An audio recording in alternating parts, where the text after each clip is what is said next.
We are extremely pleased to have three of our members share with us their memories and mementos from the Masters tournament that's getting ready to start next week.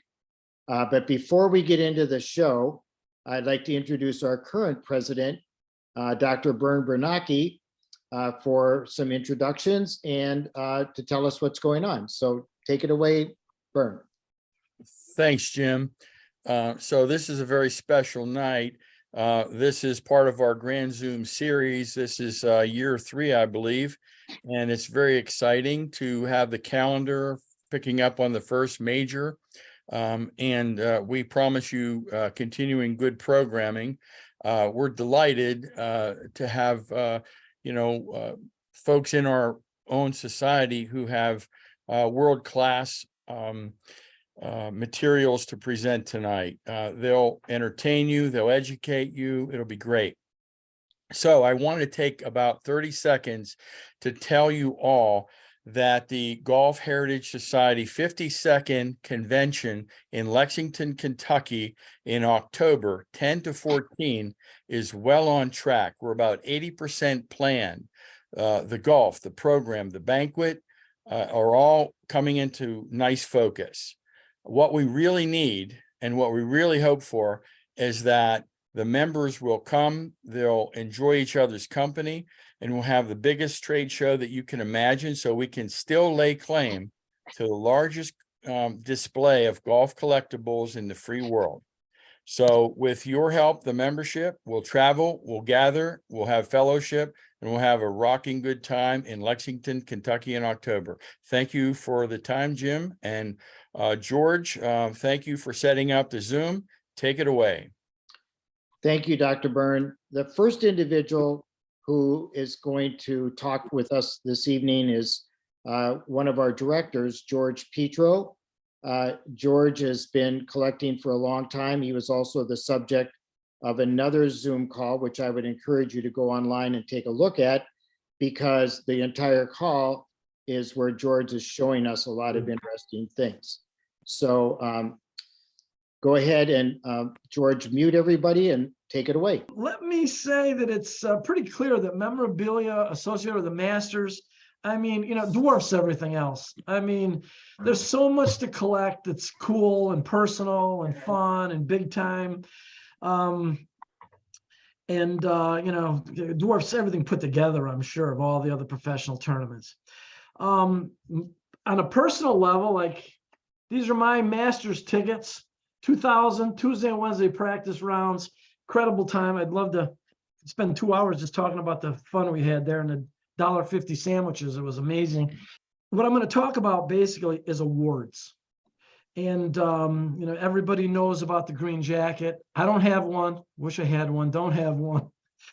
And, but you can collect them. There's been a handful out there. So that's the most elusive, and, that's kind of out there. And I started just a real brief beginning. In 1992, I ran into a Golf Collectors Society member and found out that golf collecting was a possibility. I never heard of it. And so I joined the society, and I was a club and ball collector. And then within a few months, and I'm still a club and ball collector, but I said, how cool would it be to have like my own Grand Slam? And I mean, it's like a bucket list, pie in the sky, never going to happen. But I said, how cool would it be to have a winner's gold medal for each of the 4 majors and join Saracen, Hogan, Palmer and Player and say, can you do, is that doable? And I said, I'm going to just put that out there as something to do.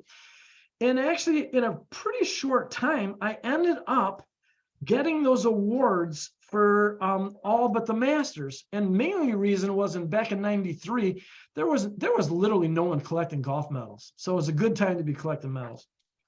But anyway, so I needed a Masters medal, and I put that on my list. Is this ever going to happen? I go, who knows? So anyway, in 2001, I go to the Dayton show in January, which is now the Columbus show. And what's there are 2 runner-up silver medals for the Masters. And I go, whoa. And they're both won by a guy named Craig Wood. Now, frankly, in 93, I never heard of Craig Wood.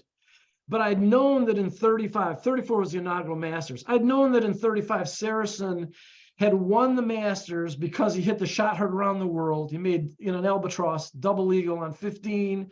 You know, he was 3 shots back, picked up all 3 shots and wanted to play off the next day. So that was like, to me, an incredibly important win for Saracen, and that medal sort of represented that action, because that really put the Masters on the map. Because I mean, everybody knew it was going to be an important tournament. Jones was running it, you know, and there were going to be top players there, but that really elevated to master status. And by 36, the next year, people were talking about that as a major. You know, that was the 4th major. So I ended up getting this silver medal. And shortly after I got the silver, that was January 2001. So a month later, I'm a newbie to eBay, and what comes up on eBay is 2 paintings. That's Gene Saracen. And the other one, lo and behold, is Craig Wood. So I go, okay. I guess I'm gonna have to buy those. And they were very inexpensive. They came off the wall of the Green Jacket restaurant across the street, Washington Road from Augusta. And I go, whoa. I go, that's gotta go on my wall. So what I do, I took a picture of my medal now. That's my Masters medal. And I put those things on a wall flanked by the 2 paintings. And I said, I'm done, no more Masters stuff. I'm close. I'll never get a gold medal anyway. No, one's never sold.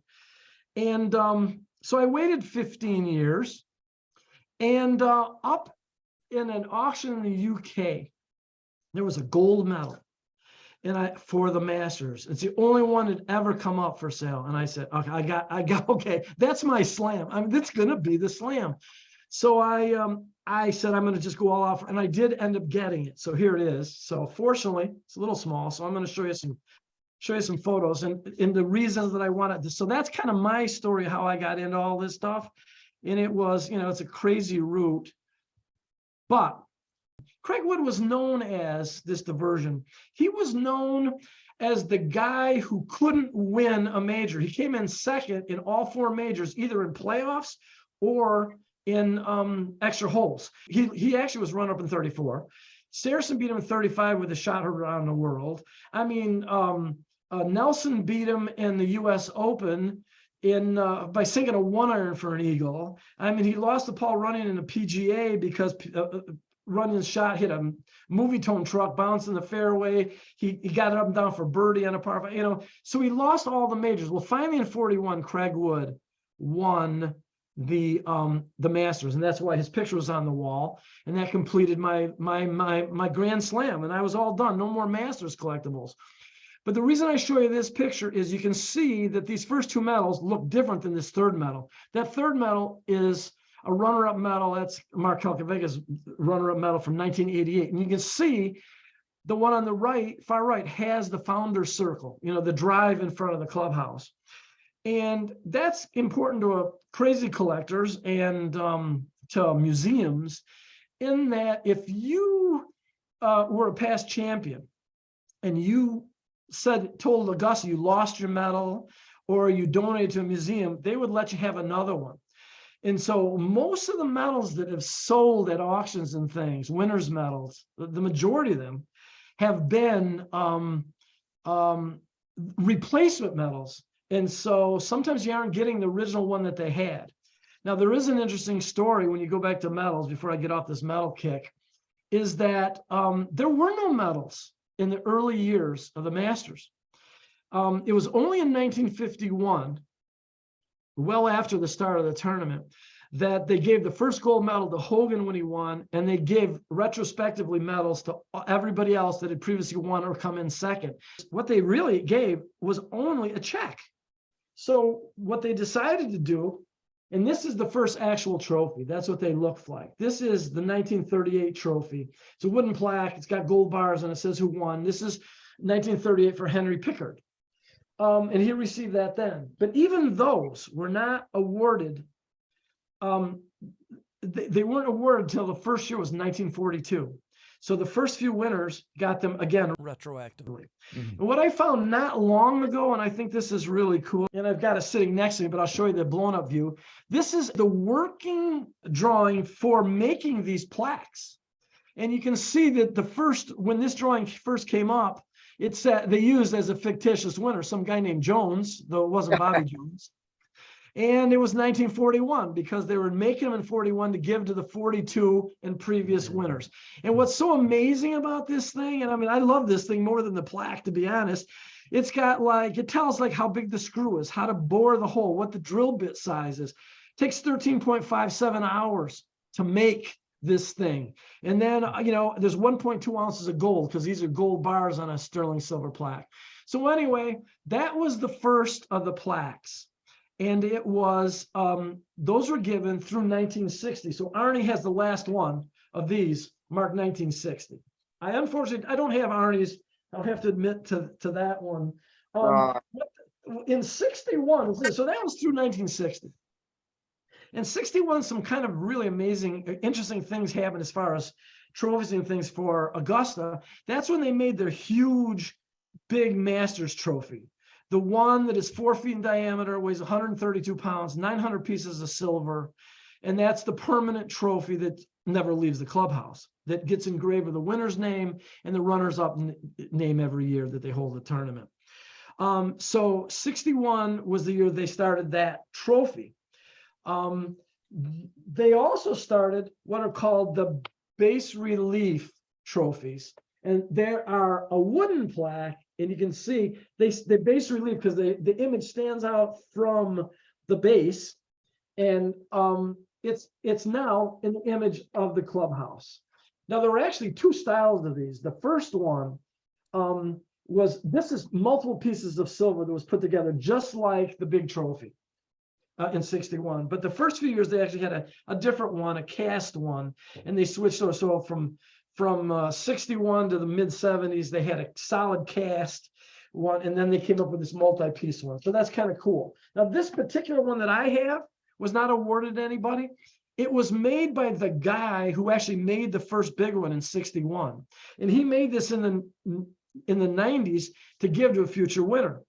But they stopped in 92, and in 93, they went on to give the clubhouse trophy, which we're now aware of, the 3D one that all the winners since 93 win.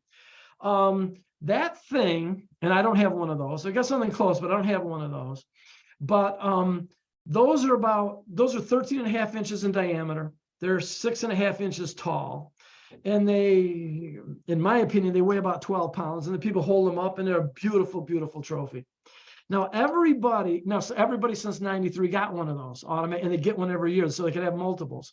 They also allowed previous winners that were alive to buy one for 20 grand. So a lot of people did, and some didn't. The ones who didn't probably kind of wish they did.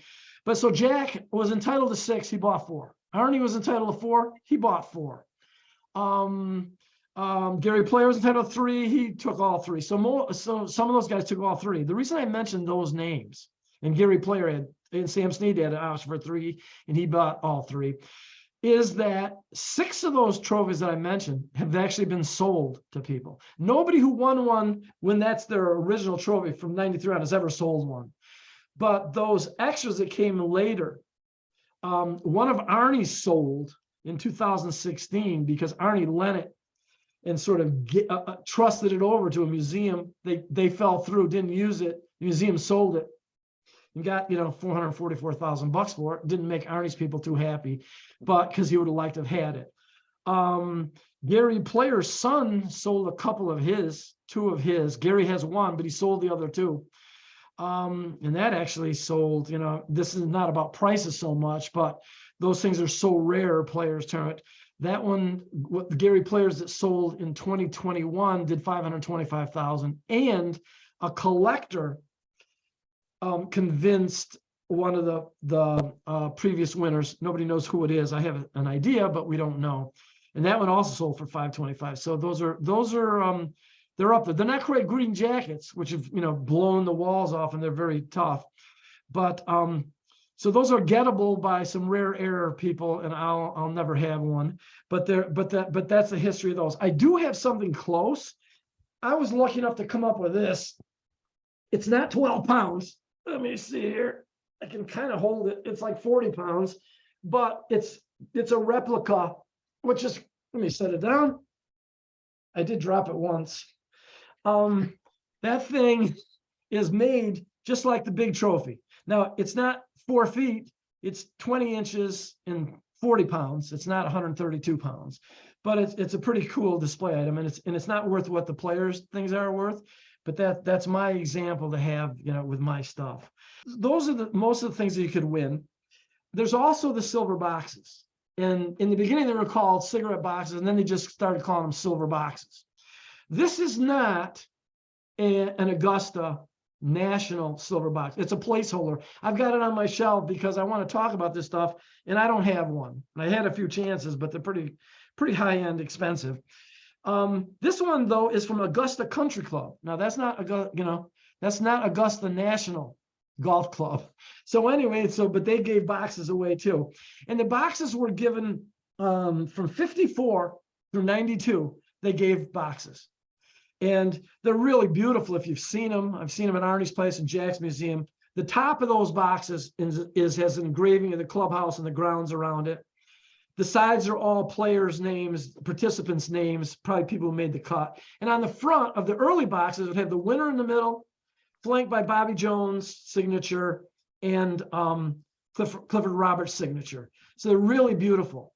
Now, in 76, 77, Clifford Roberts dropped out of being the chairman, and Bobby Jones had passed. So from 76 on, they removed the names of Jones and Roberts, but still has the name of the winner on the front. So those boxes are really incredible.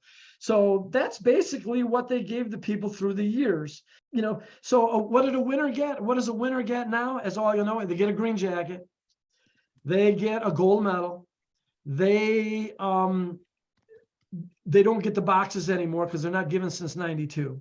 But one thing that people don't know about, or very few people know about, and they're just kind of awesome, is I'm going to share this image. They get, and this is not known by many people, they get a gold locket. Now, what happened when Hogan got his first gold medal in 51, when they passed out all the medals, he decided as a defending champ, he would start the Masters dinner, the Tuesday night Masters dinner. And those people, all the previous winners, were part of the Masters Club. And all members of the Masters Club, even today, they get a gold locket. And I don't know when they first started giving it, maybe as early as 52, because I saw Gene Saracens once, but I don't know what year it was given, and I never asked. But you open them up, and they are incredible. This is a picture of Jack's from Jack's Museum that I took at a recent trip to Columbus for the trade show. And you can see the solid gold, and then it's got an image of the clubhouse, image of Jones, and then it's, congratulations to you, new winners. So it's really cool that all the players that win get a locket. So that's something that's rarely mentioned. And finally, I'll say that in some years, because I know in Arnie's materials and in Jack's Museum, they both got gold, probably gold plated scorecards that listed all their rounds. And so this is Jack's from 65. Arnie got one from 64. I don't know if they gave him any other years or not, but those are other things that the winners can win. It's not just professional players. The other thing is, the Masters is huge on amateur players. And so a low amateur that makes a cut, as you probably know, gets a trophy. And from 1952 till even currently they get a trophy, but from 52 to 89, this is what the trophy looked like. It's kind of cool. This happens to be Harvey Ward's trophy from 1957. He was the low amateur. He was the low amateur 3 times. But it's a sterling silver trophy. But what's cool is it's got a gold medal in the front of the obverse, and the back's got the reverse of the gold medal. So it's both sides. So it's literally a combination gold medal in sterling and on a sterling silver cup. So those are really, really cool. That's what the low amateur got. They always got that, and they still do. Though some years the low am got a gold medal, and some years they got a silver box. So I mean, if you were a low am and did well, I mean, Jones treated you well, as you'd expect. And the second low am also gets a silver medal. So that's what they get. And the final part of this is Masters Crystal. I'll just kind of finish there. And you know about the Master Crystal. I just have one piece of Masters Crystal, but this is a day's low score. It happened to be Billy Casper in 68. He didn't win that year. He won other year, but so, you know, that's what the low day score trophies look like. They're obviously crystal for all kinds of other things. The most common ones, still ridiculously collectible, are the eagle for eagles. Everybody gets an eagle. So a lot of players say, I just, you know, they make an eagle. You come in last, you're still happy. You got a Masters, something for the Masters, an eagle glass. You get 2 glasses. I mean, double eagle is the rarest thing that's ever happened at the Masters. Obviously, Saracen did it in 35. They didn't have glass back then. So when Bruce Devlin made a double eagle on 8, the par 5 8, in 67, I think it was, they gave him a huge glass bowl, you know, crystal bowl. And they retroactively gave one to Saracen. There's been 2 since. So anyway, you know, you also get crystal for the par 3 tournament, and that kind of thing. I'm going to close with this because I rushed through. I mean, I could obviously go on endlessly with this stuff, and would be glad to. But here, I'm going to share one last item. I won't pull it out, but I do have a picture of it, so I'll share it. One of my favorite items is this driver, and it's sitting next to me, but you can read it here. Saracen. Well, this is related to the honorary starters, the Thursday morning tee-off, and which they've been doing. Technically, they've been doing it since 1954. The first ones were Jock Hutchinson and Fred McLeod. Now, neither one of them won the Masters, but they were invited because they had won the senior PGA championship in 37 and 38, respectively. And they'd won that tournament, and Jones was very pleased to have that tournament at Augusta. And so he invited them to be sort of these honorary starters. And in 54, the 2 of them went for like 10, 15 years, went out and played in an opening at least 9 holes. And then that became an official thing Thursday morning. And now when they were done, you can see Nelson here, Saracen, and Snead did it essentially through 2002, you know, slightly different years. But Gene, here you can see his driver, his Invex driver, Invex shaft. That driver is kind of cool. Got this from his daughter. He used that in the 95 and 96 starters tournament, and he used it for 2 years. So that means he was using it routinely because he used to play golf at least some holes almost every day. And what's cool about it is the grip is super thick. It's like twice the thickness of any grip you grab because he was arthritic at 90. And then he cut out a chunk to make a reminder grip because in the old days, they used to have those reminder grips on the clubs. And he was still playing at Wilson because he was part of the Wilson staff. So that's sort of my personal stuff is my cards from probably my most appreciated thing are my 2 practice round tickets. And then, you know, obviously all the trophies and then this item related to the official starters. So I will end it there and be happy to answer questions later in the Q&A session. Yeah, thank you, George. One quick question. We had a question. Where did you get the plaque drawing, the 41 plaque drawing? I got it from the golf auction Okay. about a year ago. Okay. And when I saw that thing, you know, I put a pretty high bid on that thing, as you might imagine, because I had the plaque. And I just love that thing. And I think there were only a couple other bidders, and it wasn't that expensive. So you keep your eye open. Well, we're going to move on. Next up, we're also pleased to have another director, a newer director to the society, and that's Eric Lucy. Eric, take it away. All right. Hey, thanks, Jim. I'll be brief. I do want to say, though, listening to George, you know, I went to my first convention a couple of years ago out in Pittsburgh, and I had already been a member for probably 10 years, but not quote an active member, I guess would be a good way to say it. And I'm so glad I went to that convention. I met George there. He's so rich and full of history, and obviously tugs at my heartstrings because I'm focused on Masters and Augusta National. And so I highly encourage you, if you can make it to Lexington, to go there, because you're going to meet not just collectors, but authors, artists. And you're going to make new friends. I can guarantee you that, because I can say the relationships that I've developed over the last couple of years just from going to the convention, it's really snowballed from there. But so I'll tell you my background, my story, how I got started. I was fortunate to have been invited to the Masters in 2004, and subsequently for 11 years. So I went from 2004 to 2014, and I, like most everybody, you know, that enjoys golf, you really love the Masters, but when you actually get there and experience it, it's, I don't know, it's just such a great feeling, and just to see how everything happens.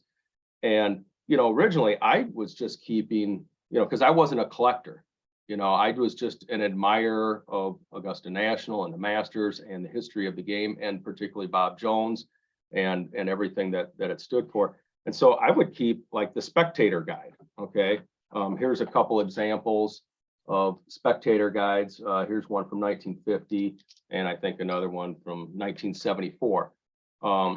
But I started just keeping them from the tournaments that I had attended. And then they had, you know, the pairing sheets, you know, where on, you know, one side it shows, you know, who's playing, you know, that day, and on the other is a map of the course. And then I was keeping the badge from the year that I attended. And so just like most people, it's just a memento from the particular Masters that I was attending. And after a couple of years of doing this, a friend of mine who's a collector of something entirely different, of all things Stanley Tool Works, and he probably has one of the most renowned collections of Stanley Tool Works. But he encouraged me, you know, hey, you should start collecting, you know, that, you know, you love the game, you love the map. And I had never thought about it, but I thought, oh yeah, that'd be kind of cool. So I had not had any knowledge what else was out there at this point. But I thought, oh gosh, I started looking into the badges, and you know, you could readily start finding the plastic badges, which they started making in 1961. You could start finding those, especially, you know, from the 70s and 80s and the 90s. And through this process, I was talking to a fellow that had been a collector for a long time, and he said that he had all the badges. And I said, oh yeah, so all of them, like all the way back? Well, no, he had all of them from 61 to present. I said, well, gosh, I wonder what it'd be like to have all of them going all the way back to the very first year, 34. And his response to me was, I've been doing this for 20 years, Eric. It will never happen. Okay. There's maybe 2 people that already have done it. There's so few of them out there. It's just not going to happen. And I don't know if it was part of a challenge, part of the hunt, whatever, but I thought, gosh, this could be a long journey, but it'd give me something to do for a lot of years. And so I started going on the hunt for the older badges as well. And, you know, just one year I'd pick off a couple, you know, a 52 and a 49. And then another year I'd get, you know, a couple in the 40s or whatever. But when I got it was through the golf auction. This was back in like 2011, I think it was. They had a 34 and 35 up, and needless to say, it was a little bit for me. This was going to be a big investment, but and my wife was sleeping. It was probably, you know, midnight, you know, Iowa time. And I finally pushed enter one more time, and just holding my breath, because it was between me and another individual, it seemed like, because we were kind of slowly going back and forth and had not met the reserve yet. But I finally got it, and I had half exuberation and half dread. Like, what did I just do? And now I got to explain this to my wife tomorrow. I think I probably took a week before I actually let her know. But consequently, and I do have the 34 and 35 here. There's close-ups of those, and they're in great condition. And I had a fella make me these acrylic. They're UV protected, and they're actually even, I don't know if you can see very closely, but they're actually cut out in the middle. they're recessed a bit, so that there's no pressure on the actual ticket itself. But that way they're protected. People can touch them, hold them without having to worry about bending them, as opposed to, you know, the encapsulation thing that's kind of happening a little bit more now today. But yeah, so I ended up collecting all of the badges, and that was a really great, you know, that was like my primary focus. But I still, you know, started getting into, you know, hey, what about the journals, you know, the annuals, the commemorative in 1992. And so I, you know, again, I was collecting them from the years that I had attended, but then, oh, okay, I can find the ones, the older ones, and then continue to keep the collection going. So I think a big thing I want to say is that it doesn't matter where you're at. I think everybody on this call loves golf and probably truly, I'm assuming, truly enjoys the Masters and what it means, and the memories that they've had either watching, attending, being with other people, meeting people who have gone, have gotten a souvenir hat or whatever. So there's a lot of directions you can take it, because I mean, scorecards, that's another thing. I started, because once I had the badges, then it's like, well, what else can I add to it? And so I started, you know, getting signed scorecards from players. And this one was signed by Ari Ball, who was the last surviving member of the very first Masters in 1934.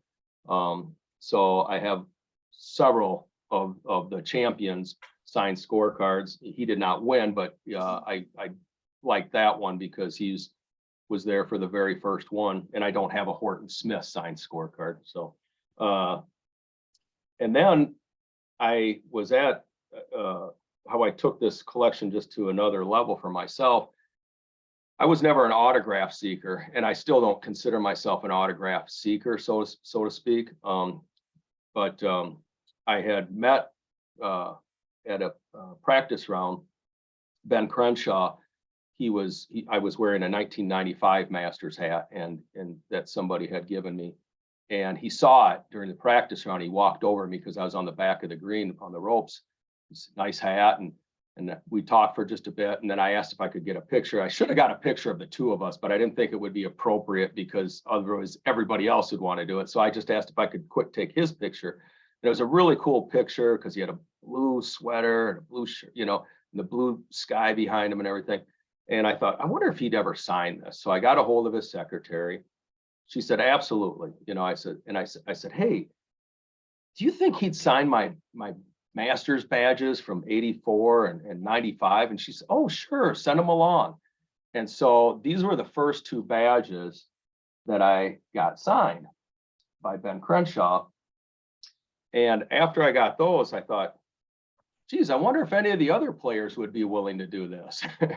And so admittedly, I started with players that I thought would be, you know, pretty amenable to the idea, because I started here, you know, learning that there are some players, and understandably so, they don't like to sign certain things, especially Masters related, because they don't like it when somebody profits from their autograph. But I started gaining some momentum, and when I got Jack Nicklaus and Arnold Palmer and Gary Player, and and then some of them I was fortunate enough, like I would meet. I met Billy Casper, I met Bob Golby, I met Charles Cootie at different functions and also at the Masters. And they were all pretty amenable to the idea. And so consequently, I've got most every badge signed since this is Jack Burke. Jackie Burke won in 1956. He's the oldest surviving champion right now. He's just turned 100 earlier this year. And I have every badge just about to present signed by that year's champion, including here's just, I've got all of them, but here's the oldest one, the 97 and the 2019 from Tiger Woods. And people ask me, well, how did you manage this? You know, I would share with them the photo, and maybe George, you might want to pull up the because my collection of badges is now, this is really the cornerstone of the collection. It is displayed at our local country club so that other people can enjoy it. And they would see the picture. I'd make sure they saw the photo of the collection, so that they would understand that, hey, this is a collection. This is history. This isn't going to show up on, and nothing against people who want to do that, but I wanted them to be assured this wasn't going to show up, whatever they were signing was going to show up on an auction site. It wasn't going to be on eBay. This was going to be there for people to enjoy. And if you notice, I had a fellow make a really nice display case. It has UV museum protected glass, piano hinges on the sides and everything. But the display is set to go out to 2036, so that when it's complete, you will have 100 years of, or 100 playing of the Masters. And again, this is for others to be able to enjoy and see. And that's really where I come from. That's my mindset. And I do have, I could go on and on and on and talk about a variety of other things. You can see some things over my shoulder. There's player gifts. Yeah, there's a picture of the first case, the paper badges, because they were made of either a thick stock paper, or some of them were even in the 50s, like a linen material. You can, when you get up really close, you can to the ones from the later 50s, you can actually see the threading in it. But yeah, I had a really nice display, and I'm really happy with it. And I can say and yeah, that's another thing that George is showing. I have 49 of the 55 champions signed golf balls. I still got to get a Scotty Scheffler, which I'm sure won't be a problem. The 5 that I do not have are, I won't say it's impossible, but it's going to be, well, it's either going to be impossible to find or impossible for me to write a check for them. One of the two, because they're just, people did not collect those things or have people sign way back in the day with the frequency that they do today. But yeah, I would really just again encourage you, if you're, yeah. And here's just the changes in the spectator guides. I have all, but I'm still looking for a 1950. But they started doing it in 1949, so that's the 49 on the top left. And then I just wanted to show how the spectator guide has changed over the years. The first couple of years, it was pretty thin, didn't have a whole lot of information. And now the ones that you've been getting the last 30 years or so have a lot of information, all the players, how they qualified, every hole, different records for the tournament. So yeah, I'd say, yeah, okay, I guess I already showed the pins, and that's a close-up of the 34, 35, and 36. And then, oh yeah, when they did start making them plastic in 1961, so there's the 61 through 64, and again, all signed. So I think that really concludes what I can share, Jim and George. Okay. Again, if anybody has questions at the end, I'm happy to stick around and visit, because I love learning the history. I love, and not just Masters. I obviously that's near and dear to my heart. But I love hearing from other collectors. There's people who collect clubs and old balls and a variety of different things, ceramics and whatnot. But it's the relationships that I really treasure, that the people that I've met, some of them on this Zoom and some that I know that I will meet in the future. And you really, really highly encourage anybody to, that if they have the ability and the time to go to Lexington in October, I highly encourage it. And bring a friend. That's what I did a couple of years ago. I had a buddy of mine from Minneapolis, and I said, hey, you want to go on a road trip with me? So him and I drove from Iowa out to Pittsburgh, and I'm telling you, he had a great time, as did I. But it was really special, and just the people that I got to meet. That's the part that I really treasure. Thank you very much, Eric. You really hit a nerve there, because I think any of us on the call today who have actively participated in collecting any kind of golf memorabilia would readily say that the fellowship and meeting the people, drinking the same Kool-Aid never gets old. And it's extremely, extremely an important part, I know for me, of why I'm an active member. Sort of a little advertisement right here. We have a company that we partner with called Queensboro. They have logoed items for the Golf Heritage Society. And I was just told that up until April 1st, they're offering 45% off, which is a really, really cool thing. So check it out. You can find a link to Queensboro on our website. So our third guest speaker this evening, we're extremely pleased to not just have Craig Blair, but one of our directors, Bill Robertson, from Canada. And as you all know, the Golf Heritage Society is really an international group. And so we're happy to have both of them. And Craig and Bill, take it away from up north. Jim, thanks so much. You can see we've got the Masters jacket right here. This is Mike Ware's jacket, and no, not really. You wish. Just in saying that, you should know, I'm from Sarnia originally, okay? My son went to school with Mike Ware. So I known Mike our whole life. My brother had a sporting goods store. So, and at the Toronto Golf Show just a few months ago, lo and behold, I spent a half hour with his brother at one of the functions. So Mike's old time boy, so. So George, if you'd start maybe pulling a few of Craig's pieces up, and he'll speak to those, and then we're going to do a little walkabout. Yeah, a little bit different than you two fellows previous. I'm a to Z type of collector, and how I really got into the Masters of it actually as a kid, following it, blah blah blah, and all that type of thing. And then I was involved in the condo down in Myrtle Beach and that, and I started going down in 2003 after Mike won the match. Then I went 15 years in a row.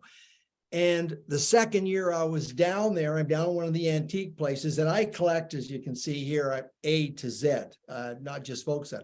Well, if I don't bump into a picker at an antique store, ask me to go out in the car, and he's one of the main antique pickers in Augusta, and his friend is a caddy at Augusta.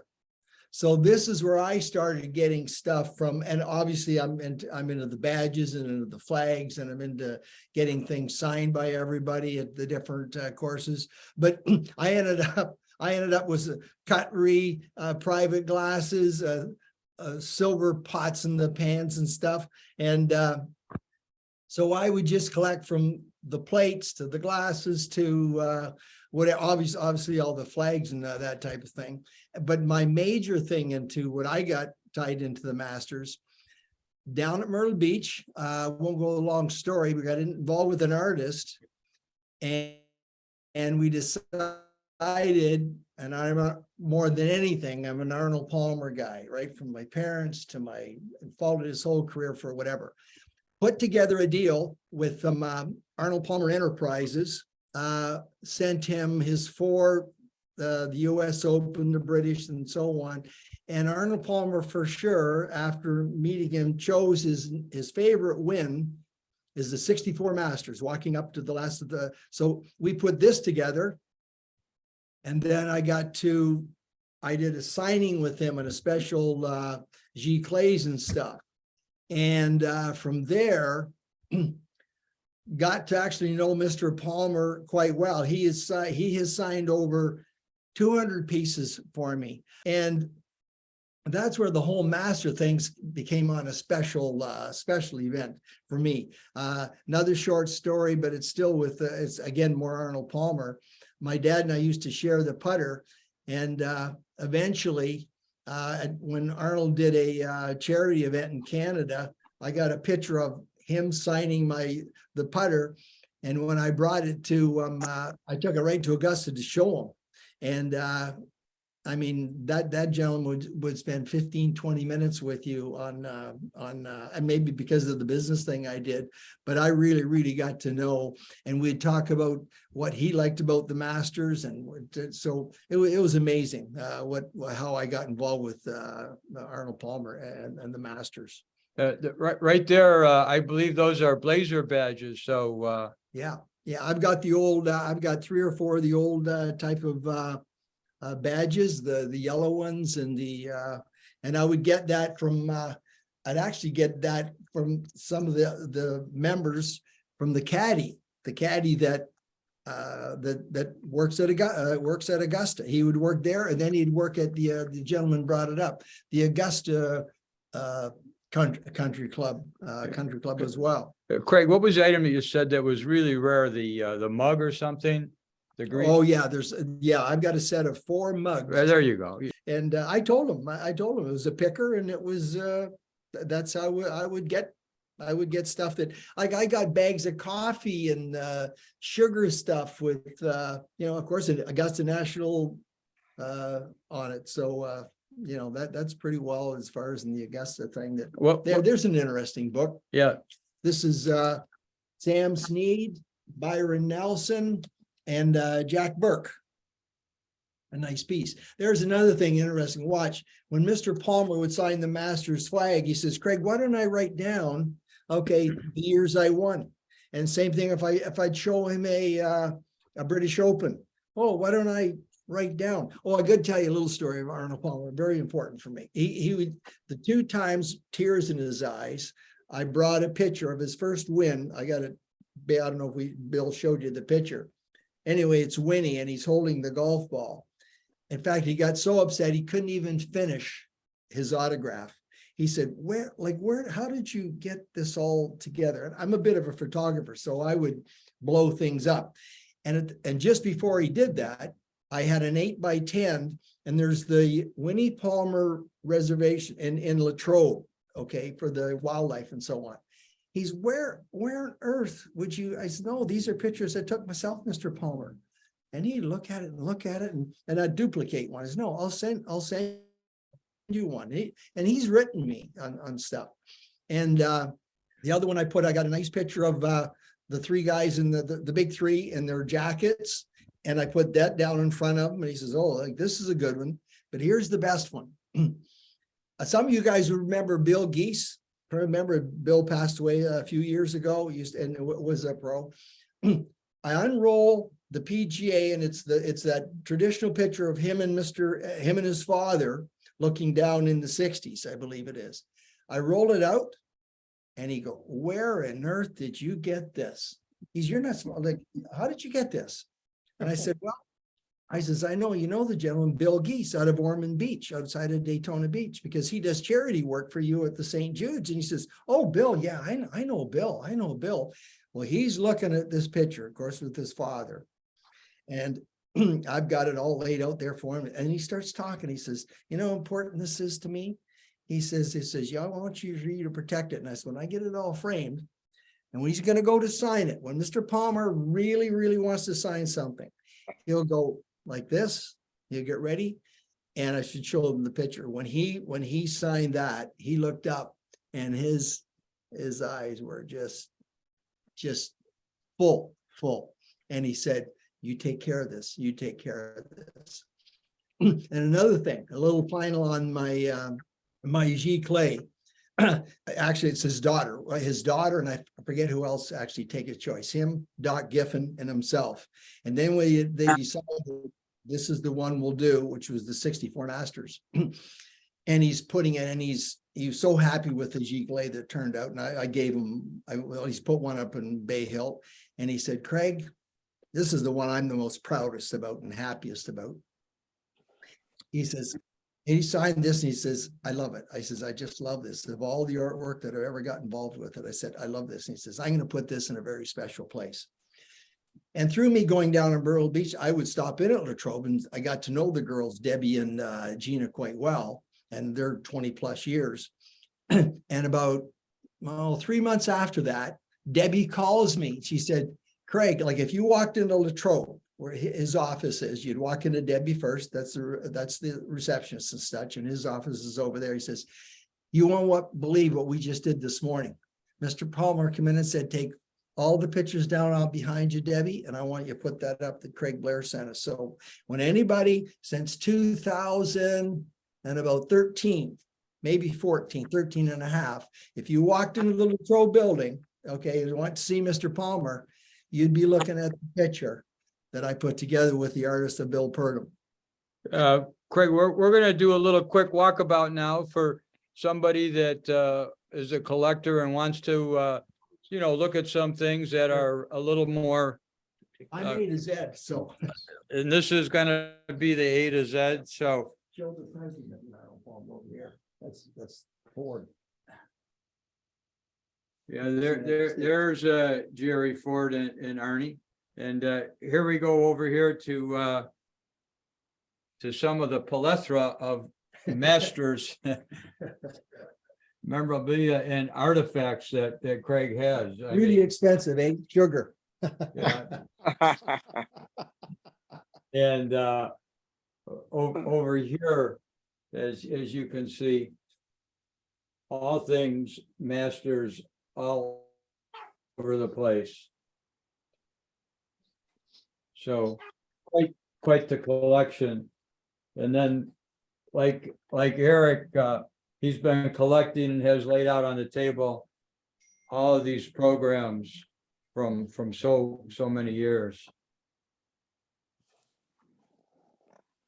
So just a quick kind of pan around his main room, and we're at Craig's office. He's in the real estate business, and this is his second story area where he has a lot of his product. I'd appreciate that. And we're just going down the steps here quickly. There's the G play I was talking about. And there's a bigger shot of the Arnie on the 18th. And now we're going down to his main floor. Wow. Do you have any more of those G clays left? Yes, he does. And if anybody wants any of the G clays, Craig does have them. There, show that one. This is the one. There's another one he got emotional about. Oh yeah, there This it one, is. Yeah. And there's Arnie and Winnie right there. There's the big three. And there's the big three There's the plate. and the plate. And There's the one I'm talking about. and there's Arnie and his dad. And that's the day he did the signing of them right there. And there he is signing with Craig, a very handsome young man there. Hey, And just to kind of round out the this is his actual office here. And as you can see, Masters and Augusta literally all over the place. So we're gonna, him and I are gonna stop right here, and we'll turn it back to George. So Craig and Bill, thank you very much. It wasn't really highlighted, but Craig is actually quite an accomplished artist in his own right. So hopefully you'll get to meet him and see some of his work. I have one question, Craig, being that you're from Canada, and Bill too.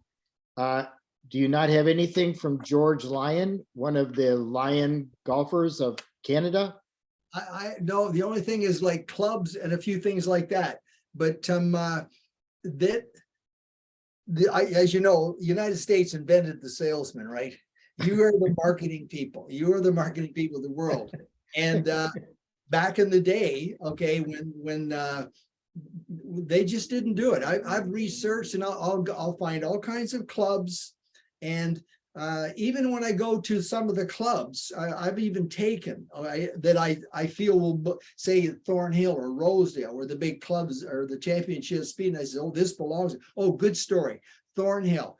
I got Byron Nelson. He won 11 in a row. The last tournament he won was the Canadian Open.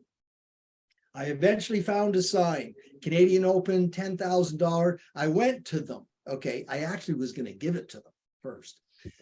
Oh, I said, I've got something that you gentlemen would really like. I'm going to the archive guys. You know what he said to me? Well, what do we want that for? I said, excuse me? This is Byron Nelson. He won the Canadian Open. He says, no, but what are we going to, it's an old sign, but it was in good shape. Well, where would we put that? Well, that was enough of that. And that happened to me. I won't even name 3 of the clubs because in the beginning, I thought it should go. I get so frustrated about this because I would take stuff that's 50 years old, that you find as, oh boy, this would be nice to, well, I don't know. I want that. So I stopped doing that now. Except I do have one. I have a Mississauga. I got a solid gold medal, 1913. Well, they're not getting that. But so now I collect it and pretty well keep it myself. I give up. Yeah. Well, all 4 of you, thank you very much for sharing your stories. And now we're going to open it up to the floor. So if you unmute yourself, if you have a question, I'm kind of scrolling through, raise your hand. Or if you have a special Masters collectible that you would like to share or a story, go ahead and let us know. Tava, I see you right there. Go ahead. Probably a lot of you know the name Frank Christian. The photographer. Did a lot of early photography when Augusta was being built, 1933, 34. So Frank Christian Jr. gave me a couple of photographs, black and white photographs. They were pulling trees out of, while they were actually building the course. Would they be worth anything? Would anybody be interested in them besides me? Because they were given to me as a gift. Well, George, you could comment, but I know that there have been some early Augusta photos that have gone for a lot of money, but usually Bobby Jones is in the photo. So if Bobby Jones was pulling on the tree or standing by the tree, but if it was just the trees coming out, I'm not sure about that. It's definitely worth you looking through those. I see Eric is already raising his hand because just as Jim said, I mean, you're talking $40,000 to $80,000 per photo for ones that might have Jones in them. If it's pertinent information, early Augusta stuff. So, I mean, that's definitely worth a look. And if it doesn't have There might have been Jones, Jones, kind of looking and saying, yeah, that one. it doesn't have to be- it Now doesn't you've have to motivated me. be. I wouldn't give them away yet. No. In the meantime, I'm going to ask Eric as they're unmuting. I mean, this is a player's badge, and people don't talk about player's badge as much. So it's a 57 player's badge. I am dying for you to tell me, because I know you have the pairing sheets. Therefore, you can tell me who this belonged to. And so before the Zoom is over, I'm hoping it's somebody big. It's player number 64 in 1957. I'll leave it at that. Well, I do have a lot of pairing sheets. This is my folder of pairing sheets. It does go back to 1946, but I do have some holes in it. And unfortunately, I'm missing, I have 56 and 58, or 55 but I don't have 56 or 57. I'll wait. I'll wait. I'm sure probably, you'll get it. I could probably find it somewhere, but yeah, That's okay. that's one of the things I like about the pairing sheets is you can go back and look at the history of, who owned that player pin. Wow. The previous year's winners would always get number 1, but then after that, it depends on when you showed up. So I'm sure you'll let me know. I'll get an email one of these days. Thank you. All right, I'll do some research. Hey, so we had a question, Eric, of all the Masters badges, which ones of the hunt gave you the greatest satisfaction or high, and why? That's a great question. I would, it's kind of a toss up. I mean, obviously the 34 and the 35, because that is the cornerstone. It's a very small number of those that even exist. But I think even the 38, because I keep a spreadsheet. That was one of the advice or pieces of advice that I had gotten from my collector friend who collected the Stanley Toolworks. Is he said, keep a spreadsheet so that you can keep track of, how many come out, how many have been out on, available. What's the low price? What's the high price? What's the average price? It's a lot easier to be organized that way. And then when you are my family, when the time comes that I'm no longer, they know, okay, here's the inventory. But I'd say the 38 was also a really tough one because I've only seen, I think, 3 of those that even have been around. Now there very well could be more, but I've only seen 3 in the almost 20 years that I've been paying attention, I guess is the way to say it. But the 34 and the 35, because that was, like I said early on, that was at the time, that was, getting those, I think, put me on the map, I guess is a way to say it, with other collectors, that I was serious and that I was doing this with a high level of focus. But great question. Cliff, go ahead. Eric, so can you describe your, what was your go-to sources? Like, what places did you search? What was your go-to routing to kind of always check on what might be out there? Sure, Cliff, great question. Combination, I'd say for the more recent items, things from like the 70s, 80s to present, eBay is a really good source for that. The older stuff, it was a combination of the golf auction, Golden Age auction. There was a few items, but more probably I found through the golf auction. And then private collectors. There were people, I've got my 37 and 39, my 38. Gosh, there's like a half dozen of them that people reached out to me personally, or and because they didn't want to put them up for auction. They just wanted to go to a good home, if you will. Someone that was going to care for them. And then down in Augusta, some of you have been down there before. Unfortunately, he's no longer, but his name was Neil Gingold. He had an antique store down there, and Neil was a total throwback. I think he passed away a couple years ago. It's been a long time since I've been down there, but he was great because he had this huge ledger that he would keep of want list items for people. And I don't think he used a computer. And but he would call me up. He says, Eric, I just got a 52 in, and or I got a 54, I got a 40, 8 or whatever it was. He would call me up, and he was always very fair and reasonable. There was very little, if any, negotiation that took place. He was always fair with his pricing.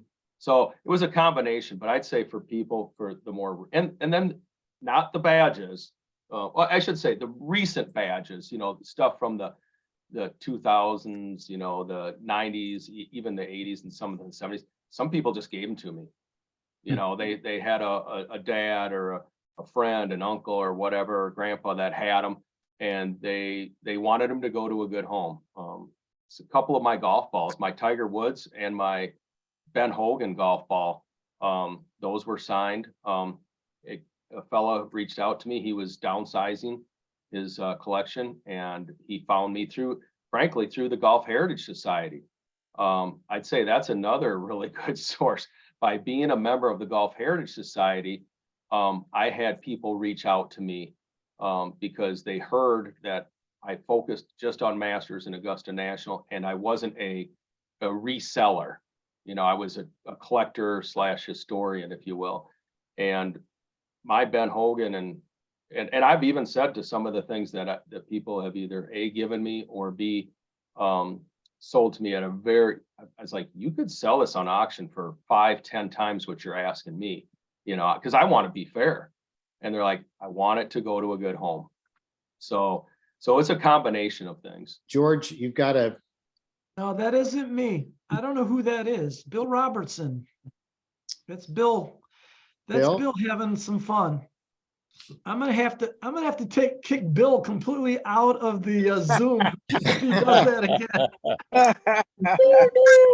all right, so Bob Boring, go ahead and talk to us, my friend. I was Gay Brewer's caddy, and I caddied in the 1987 Masters. So throughout the time, I was also Gay's club maker, but Gay gave me quite a few different items, which some of them are on the golf auction, but this is an item, if you can see it, I'll try to, I have 2 of his player pins and a money clip, and I have the 75 Masters pin, which are kind of different. 1985 local rules for the Masters tournament. They only give those to the contestants. So Gay gave me that. I have one for 87. And since I caddied in the 87 Masters, I went for this. It's a real low number badge. So I do have, it's kind of hard because I don't want to blind you guys, but I was able to collect all of the Masters yearbooks. And then that is actually Gay's Canadian Open trophy. If you can see it, is that showing up? That's the Canadian Open trophy. And this is kind of some of my master stuff, but I'll show you this. So I'm going to move around my office. So the thing that I actually pulled out of that I have of Gay's is, tell me if it's showing up, Linda. So this is the top. These are the information sheet the year Gay wins. It's basically all the stuff that you can and can't do at Augusta National. And it's signed by Clifford Roberts. And actually there's a historic part of this. But so here's the pairing sheet for that year. Can you guys see it? Yep. So in the lower right-hand corner, it's signed by Bobby Jones. Huh. It says, it's a real pleasure to renew congratulations to you, Bob Jones. Can you see that? And then it's also signed by Clifford Roberts. Yep, we saw that. We can see that. And then this is all my stuff from the Masters, my yardage book, my Masters patch, local rules for the tournament. So, but I do have a shag bag too that seems to be was one of the caddy prizes that a lot of guys acquired. Right. So, Thank you, but Bob. yeah, Thank yeah. you. Hopefully you guys enjoyed that. We did. We did. We I'm have a planning question. on coming to the meeting in Lexington. Okay. And I will have that probably with me for people to see and kind of take a look at. Great. Is that you, Gary? It is. Can you see me? Yes, we can. Welcome. Welcome. Welcome hi, to Down everyone. Under. Yeah, hi. Yeah, listen, it's been absolutely fascinating listening to the discussion. I'm actually really jealous of or envious of all the stuff that's been shown. Some of the stuff that Eric showed is the stuff I collect. So I've got a long way to go. The one thing I would say is I have the 50 Master Spectator Guide, which I can discuss with Eric. I'm missing the 52 one. So, but yeah, you got some great stuff, and it's really fun listening to the discussions. How did you get started collecting the master stuff, Gary? Well, I've actually been collecting sports memorabilia since the age of 5. My dad took me to a football match, and I've been collecting autographs ever since. So I started off collecting all sports. I got cricket, football, golf, tennis, boxing, a lot. But the last couple of years, I've been focusing on golf. So I've got a fair number of interesting Masters items myself, but nothing like the stuff the guys have discussed. One of the things that I really enjoy doing is looking at old documentation. So, one of the things that was discussed is the information that's been sent around before the Masters tournament by Clifford Robertson. That I was actually looking through some of the old ones I've got from, I think, 73.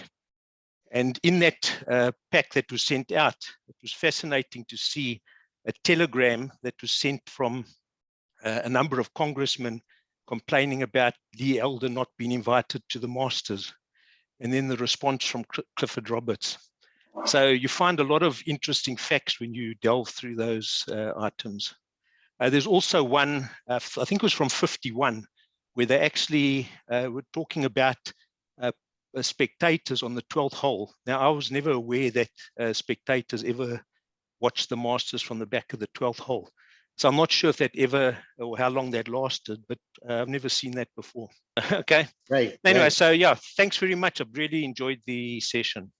Well, thank you for tuning in. Are you a member, by the way, Gary? I am.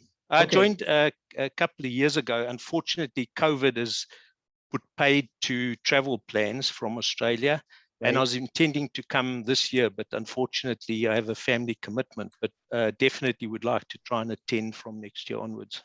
Well, I put 2004 or 24 in the calendar because it looks like we're going to go back to Pinehurst, and it would be most interesting to be there for sure. Okay, it's in the calendar. Thanks a lot.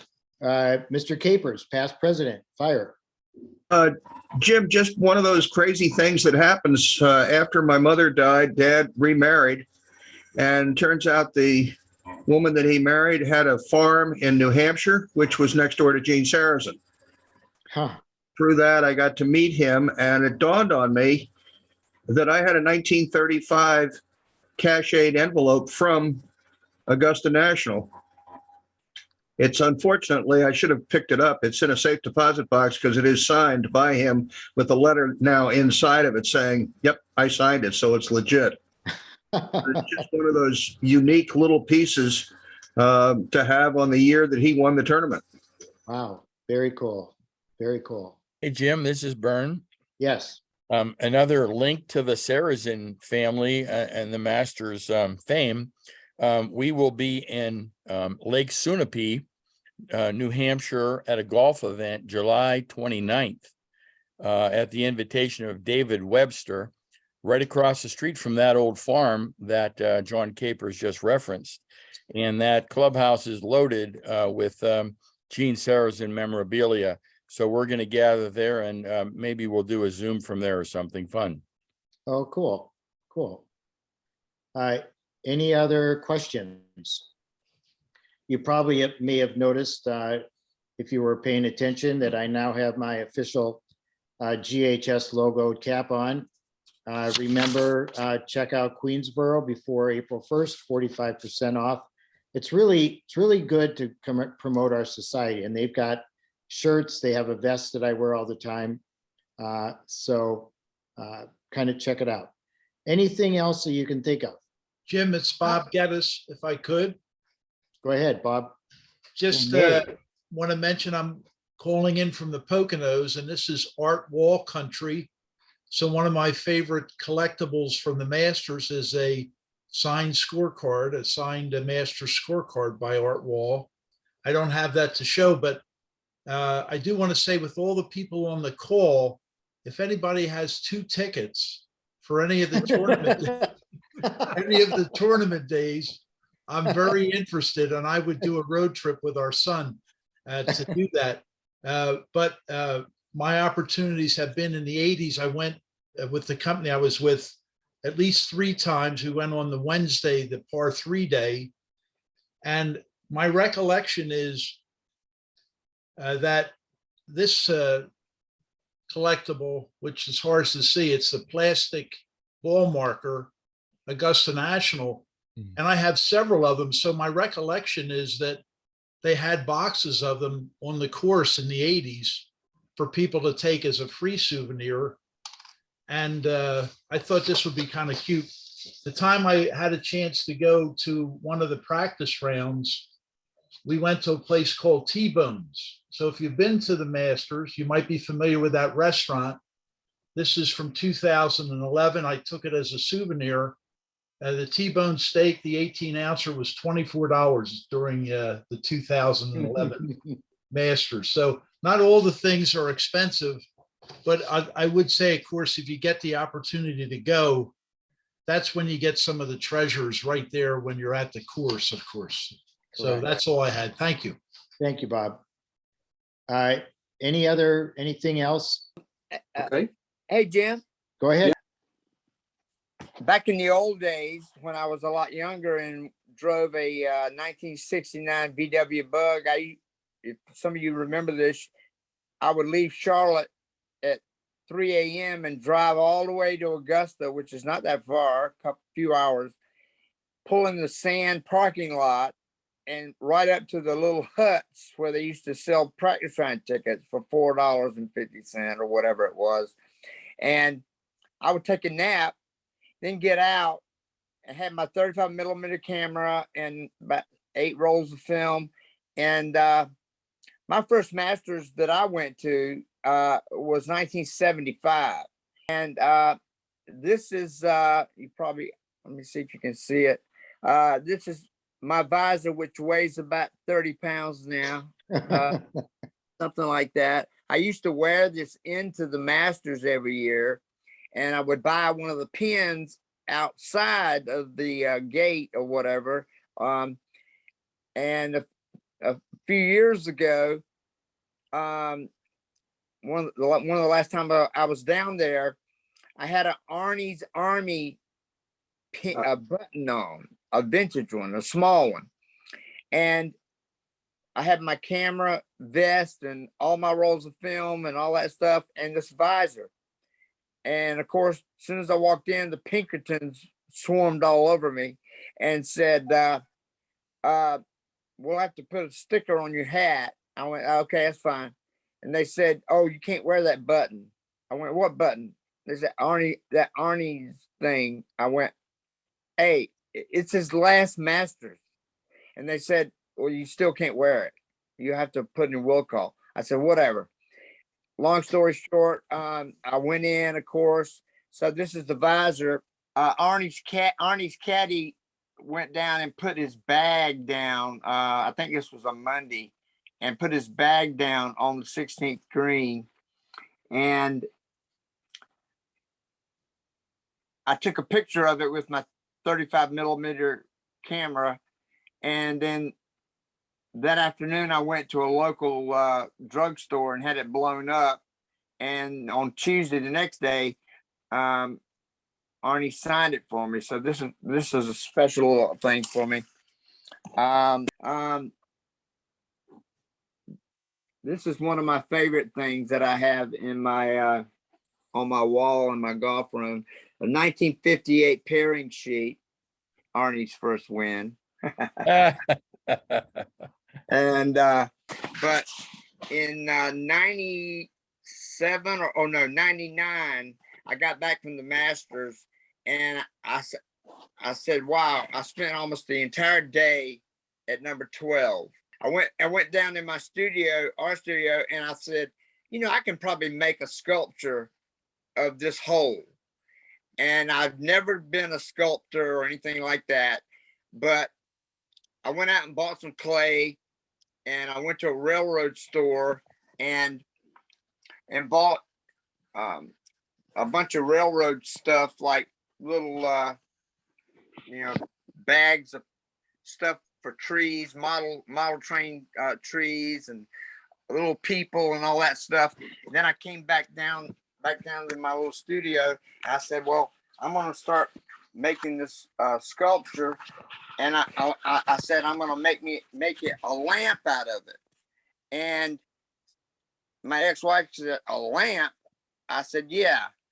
And she said, well, good luck. So I started making this little thing. It's not a masterpiece or anything like that, but it's sitting in my hallway. And let me see if I can take a quick turn this around so you can see it. There you go. This is and It's awesome, Keith. It's awesome. I don't know if you can see it or not, but No, we can see it. We can It's see it, awesome. Keith. and then I went out in the backyard and got a bunch of little rocks, pebbles, and made the little bridge. Okay.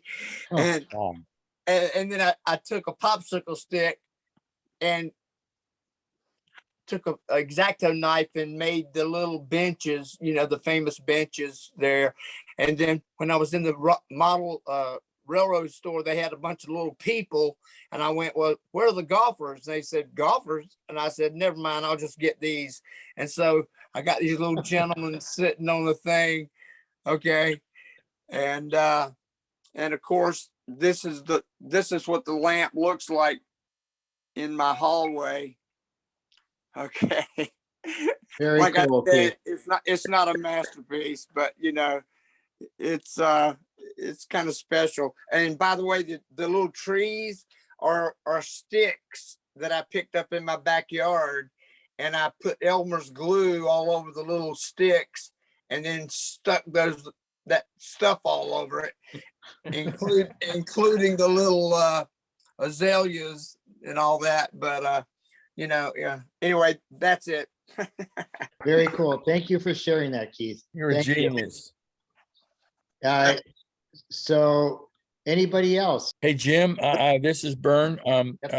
First of all, I really admire your hat. I like mine better, the red, but 45%.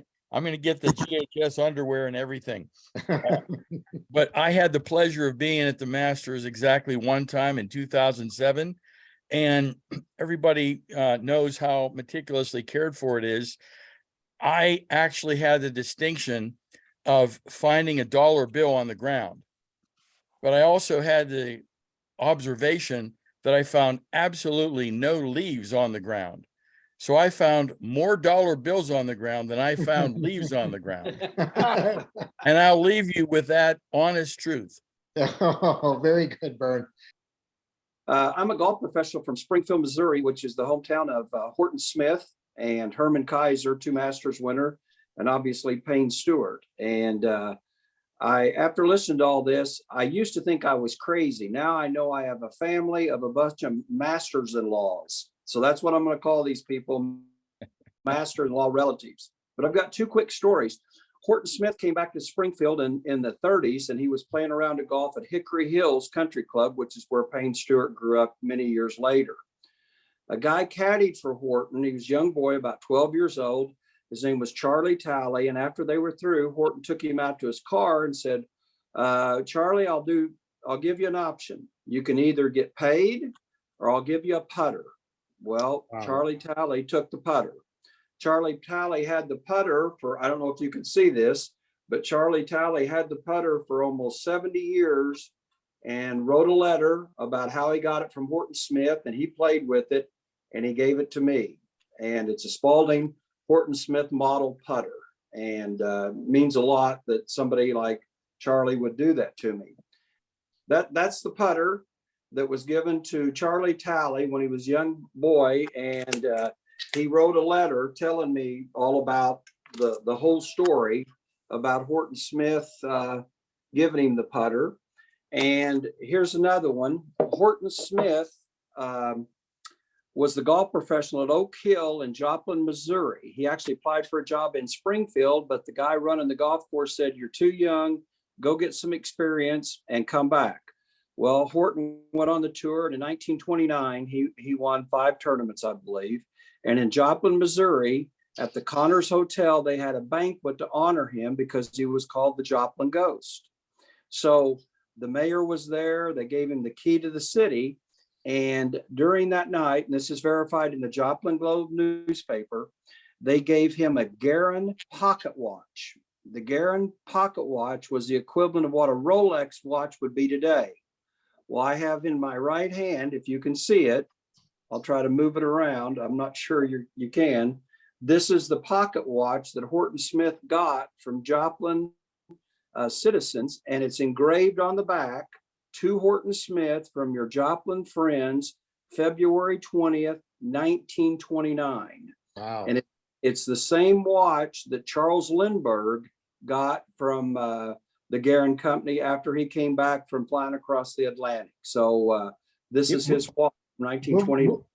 It's a very expensive watch back in its day. It was about a $125 watch in 1929.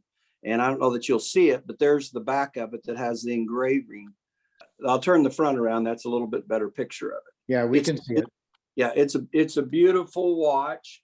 And I've collected, the first Masters item I ever collected was a friend of my dad's, went to the 1968 Masters and brought back the badge and gave it to me, and I pinned it on my hat and wore it for years.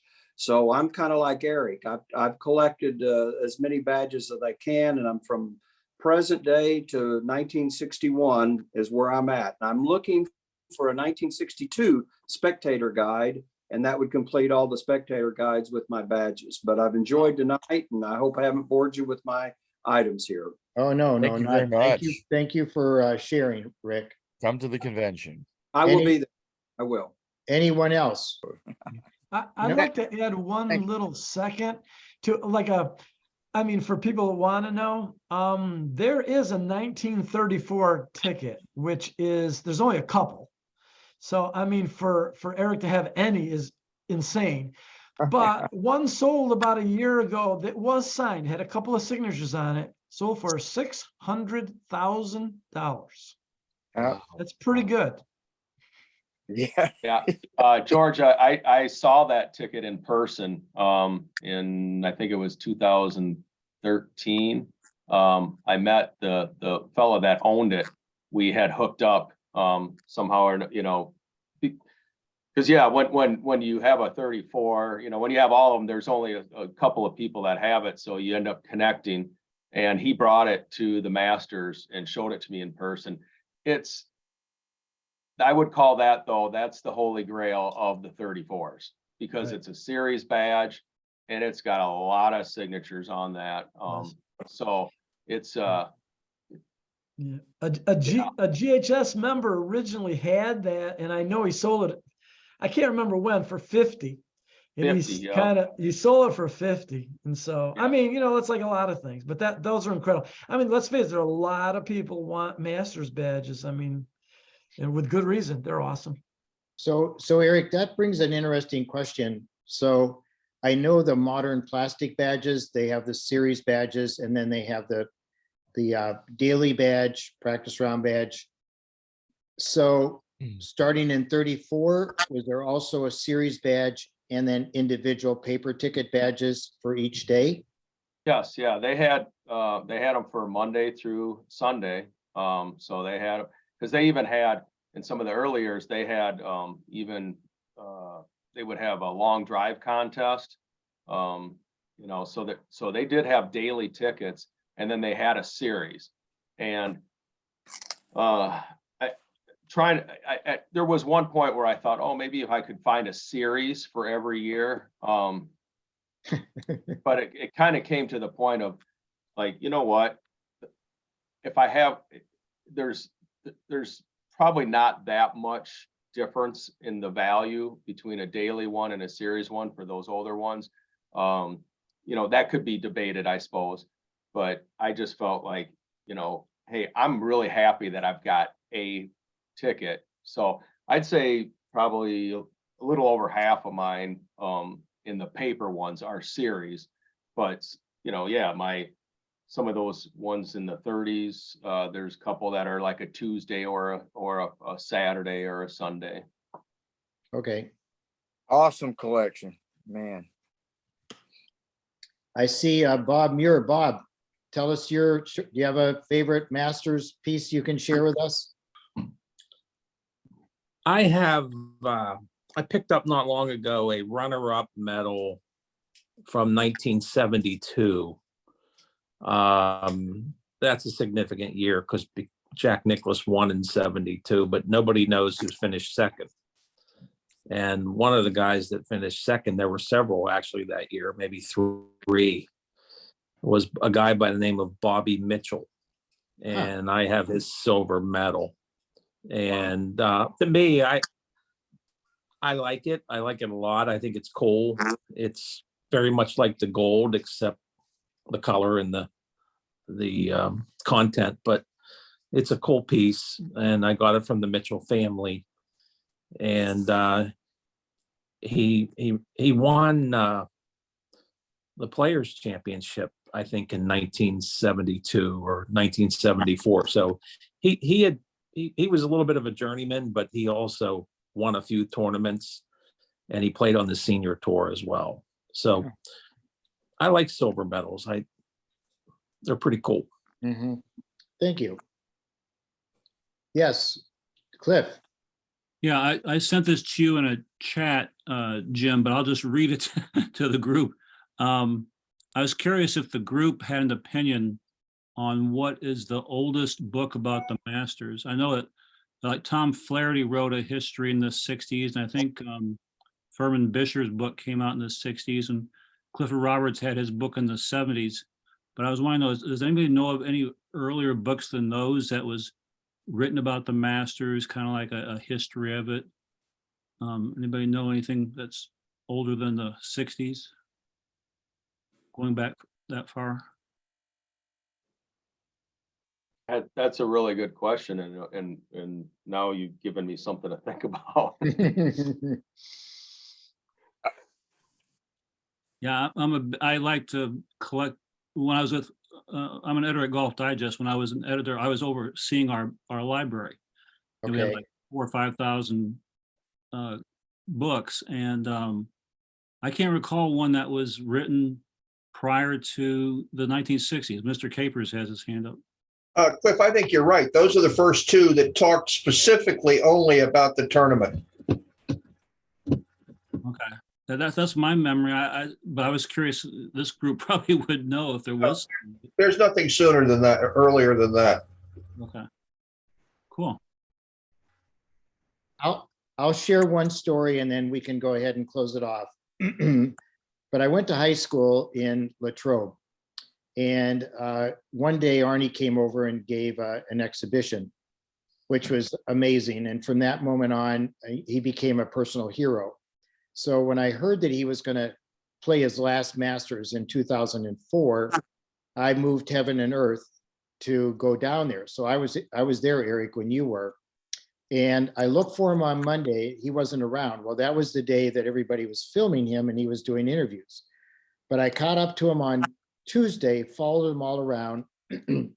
He walked off the green, 2 security guards on either side. And I just said, forget those guys. Walked up to him, shook his hand. He shook my hand. That was all that had to be said at that moment. And then a couple of years ago, I was fortunate enough to buy his contestant badge from that particular event. So that is my very favorite treasure. And a very nice one. Correct. It's my favorite treasure too, Jim, and I wish that it was in my house. All right, well, everyone, thank you for participating. George, thank you for, of course, recording and taking care of our technical aspects, and for sharing. Eric, for your contributions. Craig and Bill from across the border up in Canada, thank you. And even our friend from down in Australia. So please keep the dates of October in mind. Join us in Lexington, Kentucky, 10 through 14. And personally, I think you're like the blue hat better than the red hat. All right. All right. Good job, Jim J. Thank All you. right. Good evening, everyone. Great job, everybody. Bye-bye. Thank you. Thanks.